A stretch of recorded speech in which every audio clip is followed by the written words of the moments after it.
കാസർഗോഡ് ജില്ലയിലെ ചെങ്കള ഗ്രാമപഞ്ചായത്തിന്റെ വികസന പ്രവർത്തനങ്ങളിലേക്കാണ് എൻഡിഎ പഞ്ചായത്ത് ഇനി പോകുന്നത്.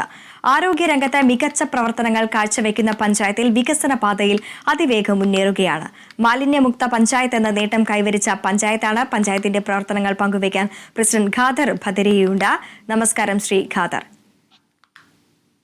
നമസ്കാരം. കാർഷിക മേഖലയ്ക്കും സേവന മേഖലയ്ക്കും ഊന്നൽ നൽകുന്ന വികസന പ്രവർത്തനങ്ങളാണ് പഞ്ചായത്തിൽ നടത്തിവരുന്നത്. പഞ്ചായത്തിൽ പ്രധാനമായും കാർഷിക മേഖലയ്ക്ക് കൂടുതൽ ഊന്നൽ നൽകുന്നുണ്ട്. കാർഷിക മേഖലയിലെ വികസന പ്രവർത്തനങ്ങളെ എങ്ങനെയാണ് ഏകോപിപ്പിക്കുന്നത്? കാർഷിക മേഖലയില് എല്ലാ മേഖലയിലും അടക്ക കർഷകര്, തെങ്ങ്, നെൽകൃഷി മേഖലയിലുള്ള പച്ചക്കറി മേഖലകളിലൊക്കെ നല്ല രീതിയിൽ ഞങ്ങൾ പഞ്ചായത്തിന്റെ മുൻകൈയെടുത്ത് കുടുംബശ്രീ മുഖേനയൊക്കെ നല്ല രീതിയിൽ മുമ്പോട്ട് പോകുന്നു. ഞങ്ങൾ കഴിഞ്ഞ 4 വർഷം മുമ്പോട്ട് കൊണ്ടുപോകാൻ സാധിച്ചിട്ടുണ്ട്. ഞങ്ങൾക്ക് ഈ വർഷം ഞങ്ങൾക്ക് പ്രത്യേകമായി പറയാനുള്ളത്, നമ്മളെ കവുങ്ങ് കർഷകർക്ക് മഞ്ഞൾപ്പ് രോഗവുമായി ബന്ധപ്പെട്ട് കേരളത്തില് ഒരു പഞ്ചായത്തും ചെയ്യാത്തതുപോലെ ഞങ്ങൾ പ്രത്യേക താല്പര്യമെടുത്ത് ചെങ്കള കൃഷിഭവൻ മുഖേന തനത് ഫണ്ട് ഉപയോഗിച്ച് 18 ലക്ഷം രൂപയോളം പ്രതിരോധ മരുന്നുകൾ അവർക്ക് വിതരണം ചെയ്യാൻ സാധിച്ചിട്ടുണ്ട്. 250ഓളം ഏക്കർ കണക്കിൽ സ്ഥലത്താണ് ഈ കൃഷി നടപ്പിലാക്കിയിരിക്കുന്നത്. മറ്റുള്ള മേഖലകളും കർഷകരായാലും മറ്റുള്ള എല്ലാ മേഖലയിലും ഞങ്ങൾ നല്ല രീതിയിൽ കാലിത്തീറ്റ വിതരണം എല്ലാ വർഷവും നല്ല രീതിയിൽ കൊടുത്ത് അവർക്ക് വേണ്ടുന്ന പ്രോത്സാഹനം ഒക്കെ ഞങ്ങൾ നൽകിക്കൊണ്ടിരിക്കുകയാണ്. തീർച്ചയായും ഈ ആരോഗ്യ രംഗത്ത്, വിദ്യാഭ്യാസ രംഗത്ത്, അതോടൊപ്പം തന്നെ കാർഷിക മേഖലയിൽ അടക്കം തന്നെ നിരവധി പ്രവർത്തനങ്ങളാണ് പഞ്ചായത്തിന്റെ ഭാഗത്തു നിന്നും ഉണ്ടാകുന്നത്. കാർഷിക മേഖലയിൽ തന്നെ വൻ കുതിച്ചുചാട്ടത്തിന്റെ ഭാഗമായി നിരവധി പ്രവർത്തനങ്ങളാണ് പഞ്ചായത്ത് നടത്തിവരുന്നത്. കേരളത്തിൽ ആദ്യമായി കവുങ്ങുകൾക്ക് വരുന്ന മഞ്ഞളിപ്പ് രോഗങ്ങൾക്ക് മരുന്ന് നൽകിയ പഞ്ചായത്ത് കൂടിയാണല്ലോ ഇത്. അതെ, ഞങ്ങള് കവുങ്ങ് കർഷകർക്ക് അവർക്ക് സഹായിക്കുക എന്നുള്ള ഉദ്ദേശത്തോടു കൂടിയാണ് ചെയ്തത്. മറ്റുള്ള ആരോഗ്യ മേഖലയിൽ നമ്മൾക്ക് നല്ല രീതിയിൽ പഞ്ചായത്ത് ഈ 4.5 വർഷം കൊണ്ട് ഞങ്ങൾക്ക് ആരോഗ്യ മേഖലയിൽ നല്ല പുരോഗമനം നടത്താൻ ഞങ്ങൾ സാധിച്ചിട്ടുണ്ട്. എല്ലാ ജനങ്ങൾക്കും ആരോഗ്യം നൽകുക എന്ന ഉദ്ദേശത്തോടു കൂടി ഇപ്പൊ PHC പുതിയ ബിൽഡിംഗ് കാസർഗോഡ് പാക്കേജിൽ ഉൾപ്പെടുത്തി അതിന്റെ ഉദ്ഘാടനമൊക്കെ നടത്തി എല്ലാ സബ് സെന്ററുകളിലും നവീകരിച്ച് ആധുനിക രീതിയിലുള്ള സംവിധാനം ചെയ്തിട്ടുണ്ട്. ഞങ്ങൾക്ക് ഡോക്ടർ സ്വന്തമായി പഞ്ചായത്തിന്റെ ചെലവിലാണ്, പഞ്ചായത്ത് ഫണ്ട് ഉപയോഗിച്ചിട്ടാണ് ഞങ്ങള് ഡോക്ടർ നിയമിച്ചിട്ടുള്ളത്. പാരാമെഡിക്കൽ സിസ്റ്ററെ പഞ്ചായത്ത് നിയമിച്ചതാണ്. സർക്കാരിന്റെ സഹായം കൂടാതെ പഞ്ചായത്ത് നേരിട്ടാണ് ഇതൊക്കെ നൽകിക്കൊണ്ടിരിക്കുന്നത്. ഞങ്ങളെ ഏറ്റവും വലിയ പഞ്ചായത്താണ്.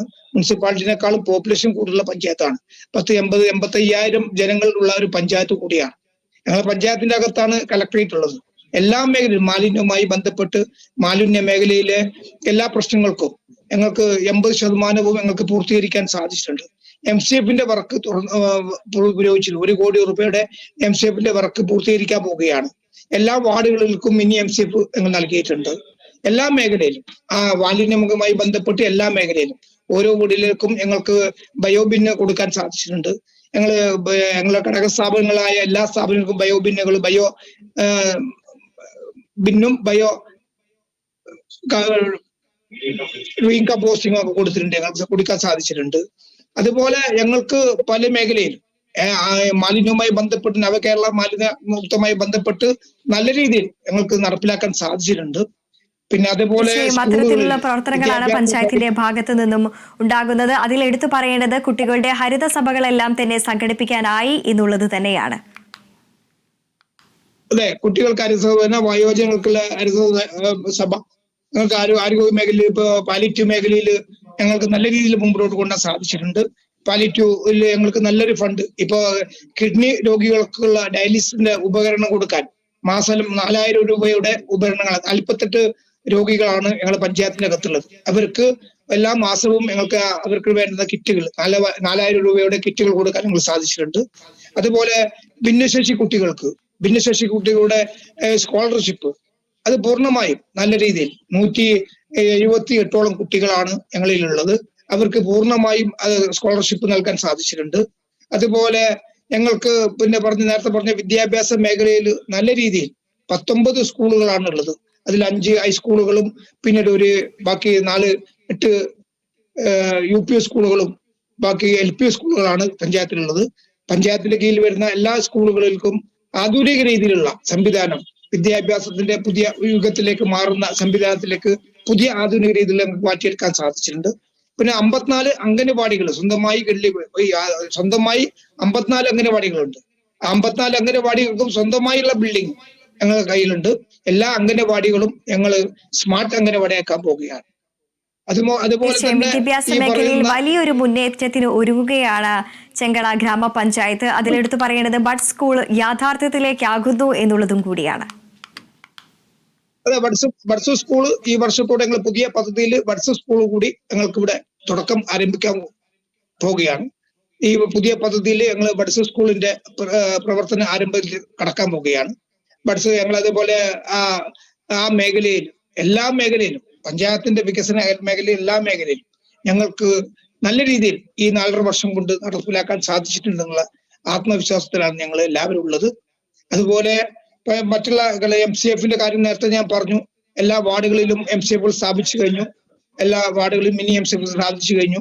ഇപ്പൊ പുതിയൊരു ടെക്നോളജി ഞങ്ങൾ മാലിന്യവുമായി ബന്ധപ്പെട്ടുള്ള ഒരു പദ്ധതി കൊണ്ടുവരാൻ ഈ വർഷം തന്നെ ഞങ്ങൾ പദ്ധതി തയ്യാറാക്കിക്കൊണ്ടിരിക്കുകയാണ്. PPP മോഡൽ പ്രൈവറ്റ് സെക്ടർ മുഖേന ഞങ്ങൾ ഒരുമിച്ച് ഒരു സംവിധാനം കൊണ്ടുവരാനായിട്ട് ഞങ്ങൾ ചർച്ച നടന്നുകൊണ്ടിരിക്കുകയാണ്. മാലിന്യം മൊത്തമായി എല്ലാ ജൈവ അജൈവ മാലിന്യങ്ങൾ ഉൾപ്പെടെ എല്ലാ മാലിന്യങ്ങളും ശേഖരിച്ച് അത് സംസ്കരിക്കാനുള്ള സംവിധാനവും അതിന് വേണ്ടുന്ന നടപടികൾ നടക്കുന്ന ഒരു സംവിധാനം ഞങ്ങൾ കൊണ്ടുവരാൻ ശ്രമിക്കുന്നുണ്ട്.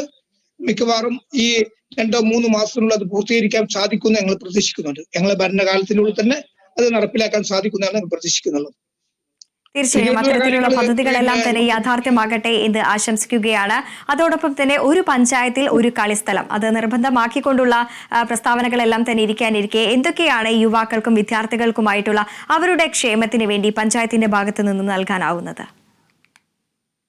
പഞ്ചായത്തിന്റെ ഞങ്ങളിപ്പോ ഞങ്ങളുടെ 2 ഗ്രൗണ്ടുകൾ, ഒരു ഫുട്ബോൾ ഗ്രൗണ്ടും ഒരു വോളിബോൾ ഗ്രൗണ്ടുകൾ ഞങ്ങൾ നിർമ്മിച്ചു കഴിഞ്ഞു പൊതുവായിട്ടുള്ള. ഇനി 2 ഗ്രൗണ്ട് കൂടി ഞങ്ങൾ ഏറ്റെടുത്തിട്ടുണ്ട് പൊതു കളിസ്ഥലമായി മാറ്റിയെടുക്കാൻ. ഇപ്പോ കഴിഞ്ഞ വർഷം ഞങ്ങൾ മിനി എസ്റ്റേറ്റിൽ 21-ാം വാർഡും 22 വാർഡും 23-ാം വാർഡും സംയുക്ത പ്രദേശത്ത് ഒരു മിനി MCFന്റെ മിനി ഗ്രൗണ്ട് അവിടെ സ്ഥാപിക്കാൻ സാധിച്ചു. അവർക്ക് വേണ്ടുന്ന എല്ലാ സൗകര്യങ്ങളും കായിക മേഖലയിൽ ചെയ്യാൻ പറ്റുന്ന എല്ലാ മേഖലയിലും, അതുപോലെ ഇപ്പോ നെല്ലിക്കട്ടയിൽ വോളിബോൾ ഗ്രൗണ്ട് ഞങ്ങൾക്ക് നിർമ്മിക്കാൻ സാധിച്ചിട്ടുണ്ട്. അതിന്റെ പണി പുരോഗമിച്ചു വരികയാണ്. ഇനി അടുത്ത ഘട്ടം എന്ന നിലക്ക് നാരമ്പാടിയിൽ ഒരു പ്ലേ ഗ്രൗണ്ട്, ഒരു ക്രിക്കറ്റ് സ്റ്റേഡിയം ഒരു മിനി സ്റ്റേഡിയം ഉണ്ടാക്കി കൊടുക്കുക എന്നൊരു പദ്ധതിയാണ് പുതിയതായി ഞങ്ങൾ ഏറ്റെടുത്തുള്ളത്. പിന്നെ ക്ലബുകൾക്ക് ഞങ്ങൾ കിറ്റുകൾ വിതരണം ചെയ്തു. 9,000 രൂപ വില വരുന്ന മെറ്റീരിയലുകൾ ഞങ്ങൾ 84 ക്ലബുകൾക്ക് കിറ്റുകൾ വിതരണം ചെയ്തു. അതുപോലെ എല്ലാ വായനശാലകൾക്കും എല്ലാ സ്കൂളുകൾക്കും പത്രങ്ങളും വീക്കിലികളും ഞങ്ങൾ വിതരണം ചെയ്യുന്നുണ്ട്. എല്ലാം പഞ്ചായത്ത് മുഖേനയാണ് കൊടുക്കുന്നത്. ഞങ്ങൾ എല്ലാ മേഖലയിലും കായിക മേഖലയിലും ആരോഗ്യ മേഖലയിലും വികസിത മറ്റുള്ള മേഖലയിലും കാർഷിക മേഖലയും ഒക്കെ ഞങ്ങൾ പഞ്ചായത്തും നല്ല രീതിയിൽ മുമ്പോട്ട് കൊണ്ടുപോയിക്കൊണ്ടിരിക്കുകയാണ്. തീർച്ചയായും അതോടൊപ്പം തന്നെ എടുത്തു പറയേണ്ടത് ഈ സ്ത്രീ ശാക്തീകരണം, കുടുംബശ്രീ ആയാലും അതോടൊപ്പം തന്നെ ഇവർക്കായിട്ടുള്ള തൊഴിൽ സംരംഭങ്ങളും എല്ലാം തന്നെ ഏത് രീതിയിലാണ് പഞ്ചായത്ത് നടപ്പിലാക്കി വരുന്നത്? അത് ഞങ്ങൾ സ്ത്രീ ശാക്തീകരണത്തിന് വേണ്ടി ഞങ്ങൾ ചെയ്തത് കുടുംബശ്രീ മുഖേന അവർക്ക് ഞങ്ങൾ റിവോൾവിംഗ് ഫണ്ട് 30 ലക്ഷം രൂപ കൊടുത്തിട്ടുണ്ടായിരുന്നു. അത് അവർ ഉപയോഗിച്ചു. അവർക്ക് സ്വയം തൊഴിൽ എന്ന നിലക്ക് പെട്ടിക്കടകൾ, അതുപോലുള്ള സ്വയം തൊഴിൽ പച്ചക്കറികൾ, മറ്റു യൂണിറ്റുകൾ ഉണ്ടാക്കാൻ അവർക്ക് സഹായിക്കാൻ നമുക്ക് സാധിച്ചിട്ടുണ്ട്. അവർക്ക് വേണ്ടുന്ന കുടുംബശ്രീയിൽ വേണ്ടുന്ന എല്ലാ സഹായങ്ങളും പഞ്ചായത്തിന്റെ ഭാഗത്ത് നിന്ന് സഹായിച്ചിട്ടുണ്ട്. എല്ലാ മേഖലയിലും അവർക്ക് തൊഴിലില്ലാതെ നിൽക്കുന്ന ഭർത്താക്കന്മാരുള്ള വിദേശത്ത് നിന്ന് വന്ന ഭിന്നശേഷികളായ അവർക്ക് സ്വയം തൊഴിലിന് വേണ്ടിയുള്ള പെട്ടിക്കടകൾ പോലെയുള്ള സംവിധാനം ചെയ്തുകൊണ്ട് അവരെ ഉന്നതിയിലേക്ക് എത്തിക്കുക. പിന്നെ ജനകീയ ഹോട്ടലുകൾ ഞങ്ങൾ ആരംഭിച്ചു കഴിഞ്ഞു. അതുപോലെ ഉന്നതിയിലേക്ക് എത്തിക്കുക എന്ന ഉദ്ദേശത്തോടു കൂടിയാണ് ഇത് നടപ്പിലാക്കി വരുന്നത്. പിന്നെ അതുപോലെ സ്ത്രീ ശാസ്ത്രികൾക്ക് പ്രത്യേകമായി പറയാനുള്ളത് 5000 സ്ത്രീകൾക്ക് ഞങ്ങൾ മൻസൂർ കപ്പ് വിതരണം ആരംഭിച്ചു കഴിഞ്ഞു. പഞ്ചായത്തിന്റെ 5000 സ്ത്രീകൾക്കുള്ള മൻസൂർ കപ്പ് ഞങ്ങൾ വിതരണം ആരംഭിച്ചു. ഇനി ഈ പുതിയ പദ്ധതിയിൽ ഞങ്ങൾ ഒരു 8000 സ്ത്രീകൾക്ക് കൂടി ആ പദ്ധതി നടപ്പിലാക്കാൻ പോകുകയാണ്. അപ്പൊ അതുകൊണ്ട് അതുണ്ടാകുന്ന ഗുണം എന്ന് പറഞ്ഞാൽ ഈ വേസ്റ്റുകൾ, ഡൈപ്പർ വേസ്റ്റുകൾ നമുക്ക് കുറക്കാൻ പറ്റും. അത് മാലിന്യമായിട്ടുള്ള പ്രശ്നം പരിഹരിക്കാൻ സഹായിക്കുന്ന സംവിധാനമാണ് മൻസൂർ കപ്പ്. അതുകൊണ്ടാണ് ഞങ്ങൾ അത് ആ പദ്ധതിയിലേക്ക് മുൻകൂട്ടി സ്ത്രീകൾക്കുള്ള ഒരു സുരക്ഷയും നാടിന്റെ ഒരു മാലിന്യ പ്രശ്നം പരിഹരിക്കാനും പറ്റുന്ന ഒരു പദ്ധതിയാണ് മൺസൂൺ കപ്പിന്റെ പദ്ധതിയായി മുമ്പോട്ട് കൊണ്ടുപോകുന്നത്. തീർച്ചയായും ആ പദ്ധതിയെല്ലാം തന്നെ യാഥാർത്ഥ്യത്തിലേക്ക് എത്തട്ടെ എന്ന് ആശംസിക്കുകയാണ്. അതോടൊപ്പം തന്നെ ഭാവിയിലേക്ക് എന്തൊക്കെ പ്രവർത്തനങ്ങളാണ് കരുതി വെച്ചിരിക്കുന്നത്? ഏതെങ്കിലും തരത്തിലുള്ള വെല്ലുവിളികൾ പ്രധാനമായും പഞ്ചായത്ത് നേരിടുന്നുണ്ടോ? ഞങ്ങൾ പ്രത്യേകമായിട്ട് ഞങ്ങൾ പ്രാദേശികമായുള്ള കാര്യങ്ങളിലേക്ക് പുതിയ പദ്ധതികൾ, പുതിയ ന്യൂനത പദ്ധതികൾ കൊണ്ടുവരിക എന്നുള്ളതാണ്. നമുക്കതാണ് ഞങ്ങൾ ഉദ്ദേശിക്കുന്നത്. അപ്പോ പല കാരണത്തിലും നമുക്കത് ചില സാങ്കേതിക പ്രശ്നം കൊണ്ട് പദ്ധതികൾ നടപ്പിലാക്കാൻ ഫണ്ടുകളുടെ ലഭ്യത നമുക്ക് കുറവാണ്. ഫണ്ട് നമുക്ക് കിട്ടൽ കുറച്ച് കുറവുണ്ട്. കഴിഞ്ഞ വർഷം നമുക്ക് ഫണ്ട് കുറച്ച് തന്നു. അതുകൊണ്ട് ചില പ്രശ്നം, പിന്നെ തനത് ഫണ്ട് ഉപയോഗിച്ചാണ് ഞങ്ങൾ കൂടുതലും ചെയ്യുന്നുള്ളത്. പഞ്ചായത്തിന്റെ തനത് ഫണ്ട് ഉപയോഗിച്ചിട്ടാണ് ഞങ്ങൾ കൂടുതലും പദ്ധതികൾ നടപ്പിലാക്കിക്കൊണ്ട് വരുന്നത്. അപ്പൊ ഫണ്ട് ലഭ്യത നമുക്ക് കുറവുണ്ട്. പഞ്ചായത്തിന്റെ നടപ്പ് വർഷം പൂർത്തീകരിക്കേണ്ട ഫണ്ടുകൾ പോലും ഞങ്ങൾക്ക് കൊടുക്കാൻ സാധിച്ചിട്ടില്ല. ഞങ്ങൾക്ക് 80 ലക്ഷത്തോളം ഫണ്ടുകൾ ഷോർട്ടായിട്ട് ഞങ്ങൾക്ക് സർക്കാർ അനുവദിച്ചിട്ടുള്ളത്. അപ്പൊ അത് പൂർത്തീകരിച്ച് കൊടുക്കാനുള്ളത് തനത് ഫണ്ട് വെച്ച് കൊടുക്കേണ്ടി വരും. അതുകൊണ്ടാണ് വികസന കാര്യത്തിൽ പിന്നീടും ഞങ്ങൾ കുതിച്ചു വരേണ്ട സമയമാണ്. പക്ഷേ ഫണ്ട് ലഭ്യത കുറവുകൊണ്ടാണ് ഞങ്ങൾക്ക് സാധിക്കാൻ പോകുന്നത്. തീർച്ചയായും വെല്ലുവിളികൾക്കിടയിലും നിരവധിയായിട്ടുള്ള പ്രവർത്തനങ്ങളാണ് പഞ്ചായത്തിന്റെ ഭാഗത്തു നിന്നും ഉണ്ടാകുന്നത്. അതോടൊപ്പം തന്നെ എടുത്തു പറയേണ്ടത്, സംസ്ഥാനം ഇന്ന് പ്രധാനമായും നേരിടുന്ന ഒരു പ്രശ്നം തന്നെയാണ് ഈ ലഹരിക്കെതിരെയുള്ള ഒരു പോരാട്ടം എന്ന് പറയുന്നത്. ഇത് ശക്തമായി തന്നെ ഈ പഞ്ചായത്തിൽ, ചെങ്കള ഗ്രാമപഞ്ചായത്തിൽ എങ്ങനെയാണ് ഇതിനെ മുന്നോട്ട് കൊണ്ടുപോകുന്നത്? ലഹരി വിരുദ്ധ പദ്ധതികൾ, പ്രവർത്തനങ്ങളെല്ലാം തന്നെ ഏത് രീതിയിലാണ് മുന്നോട്ട് കൊണ്ടുപോകുന്നത്? ഞങ്ങള് നല്ല രീതിയിൽ എക്സൈസും പോലീസും മറ്റു ഡിപ്പാർട്ട്മെന്റുകളും ചേർന്നുകൊണ്ട് NCS, പിന്നെ റെഡ് വോളണ്ടിയേഴ്സ്, സ്കൂൾ വിദ്യാർത്ഥികളെ, ക്ലബ്ബുകളെ, മറ്റു പൊതു സാംസ്കാരിക രംഗങ്ങളിൽ പ്രവർത്തിക്കുന്നവരെ ഉൾപ്പെടുത്തിക്കൊണ്ട് ഞങ്ങൾ ഒരുമിച്ച് നിന്ന് ക്യാമ്പയിൻ നടത്തി ജനങ്ങൾക്ക്, വിദ്യാർത്ഥികൾക്ക്, ചെറുപ്പക്കാർക്ക് ബോധവൽക്കരണം നൽകിക്കൊണ്ടിരിക്കുകയാണ്. ആ ലഹരി മുക്തമായുള്ള പഞ്ചായത്ത് ഇവിടെ ഞങ്ങളെ പഞ്ചായത്തിൽ പ്രത്യേകിച്ച് പറയാനുള്ളത്, ഞങ്ങൾക്കിവിടെ പിന്നെ ബാറോ അല്ലെങ്കിൽ കള്ളുഷാപ്പുകളോ കുറവുള്ള ഒരു പഞ്ചായത്താണ്. ബിവറേജ് ഇല്ലാത്ത പഞ്ചായത്താണ്. അതുകൊണ്ട് ഞങ്ങൾക്ക് സമാധാനമുണ്ട്. ഞങ്ങൾക്ക് ഇവിടെ പ്രശ്നം ഇതാണ്, ലഹരിയുമായിട്ടുള്ള മറ്റുള്ള ലിക്വിഡ് ലഹരിന്റെ പ്രശ്നം മാത്രമേ നമുക്ക് പ്രശ്നമുള്ളൂ. അത് രൂക്ഷമായിട്ട് ഇല്ലെങ്കിലും ഉള്ളതിനെ തടയിടുക എന്നുള്ള ഉദ്ദേശത്തോടു കൂടിയാണ് സംയുക്തമായിട്ട് ജനങ്ങൾ ഒരുമിച്ച് നിന്നുകൊണ്ട് നമ്മൾ നേരിടുന്നുള്ളത്. തീർച്ചയായും അത്തരത്തിലുള്ള പ്രവർത്തനങ്ങളെല്ലാം തന്നെ യാഥാർത്ഥ്യമാകട്ടെ എന്ന് ആശംസിക്കുകയാണ്. കാസർഗോഡ് ജില്ലയിലെ ചെങ്കള ഗ്രാമപഞ്ചായത്തിന്റെ പ്രസിഡന്റ് ഖാദർ ബദരിയാണ് പഞ്ചായത്തിന്റെ വികസന നേട്ടങ്ങളെല്ലാം തന്നെ നമ്മളോട് പങ്കുവച്ചത്. മാതൃകാപരമായിട്ടുള്ള പ്രവർത്തനങ്ങൾ ഇനിയും പഞ്ചായത്തിൽ നടപ്പിലാക്കാൻ സാധിക്കട്ടെ എന്ന് ആശംസിക്കുകയാണ്. നന്ദി ഖാദർ.